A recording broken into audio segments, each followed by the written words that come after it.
The storm raged outside, lightning flashing through the hospital window as Emily Collins sat beside her son's crib, her hands trembling as she stroked his tiny fingers.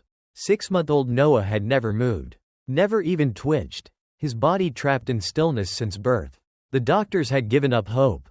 He may never move, they had told her, but Emily refused to accept that.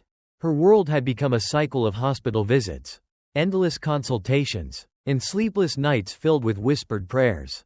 Her husband, James, buried himself in work, trying to cover the mounting medical bills. But Emily faced the battle alone. Then, on the eve of the worst storm in years, something changed. A soft whimper echoed in the sterile hospital room. Emily turned. A golden retriever puppy, Max, sat by Noah's crib, his eyes filled with an understanding no human had shown. And that night, as the storm roared and thunder cracked like an omen, Emily witnessed something impossible. Noah moved. It was just the smallest twitch. Barely more than a whisper of motion, but it was enough. It was the moment everything changed.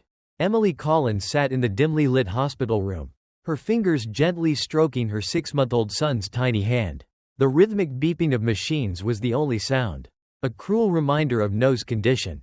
Born with a rare neurological disorder, he had never moved, never cried out for his mother's touch. Doctors had warned her, he might never crawl, never walk, never even lift his own head. Tears blurred Emily's vision as she watched him sleep, his chest rising and falling so faintly it almost seemed unreal. She had tried everything, specialists, therapies, prayers, but nothing changed. Alone in the cold hospital room, she clung to hope, even as despair whispered otherwise. Then came Max. The golden retriever puppy was an unexpected gift from James, Emily's husband, who hoped it might bring a spark of joy into her weary eyes. At first, Emily hesitated. How could she care for a dog when every ounce of her energy was devoted to Noah? But Max wasn't like other puppies. He didn't demand attention or whine for play.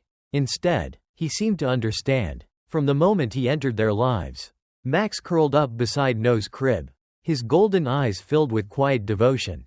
Every night, he lay there, his warm body pressed against the crib's bars, offering the only comfort Noah had ever truly known. The storm raged outside, rattling the hospital windows with every crack of thunder. Emily jolted awake, her heart pounding as lightning illuminated the sterile room. The machines beeped steadily, but something felt different. A strange stillness filled the air. She turned toward Noah's crib and froze. Max was standing on his hind legs, his front paws resting gently on Noah's tiny chest. The pup let out a soft whine, his golden fur bristling with an energy Emily couldn't explain. Then it happened. Noah's tiny fingers twitched.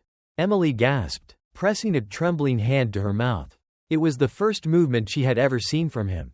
And then, as Max nudged Noah's cheek, the baby's lips curled into a faint, sleepy smile. At dawn, Emily rushed to the hospital, Max trotting beside her, his tail wagging as if he knew something extraordinary had happened. Bursting into the doctor's office, she breathlessly recounted what she had seen. The doctors were skeptical, a reflex. They insisted, coincidence. But when Max licked Noah's tiny fingers, the baby's hand twitched again. Silence fell over the room. The medical team gathered, their skepticism melting into astonishment.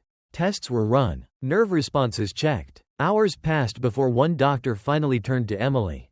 Eyes wide, his muscles are responding, he whispered. This shouldn't be possible. Over the months, Noah's progress continued. A twitch became a flicker. A flicker became controlled movement. By his first birthday, he could move his arms.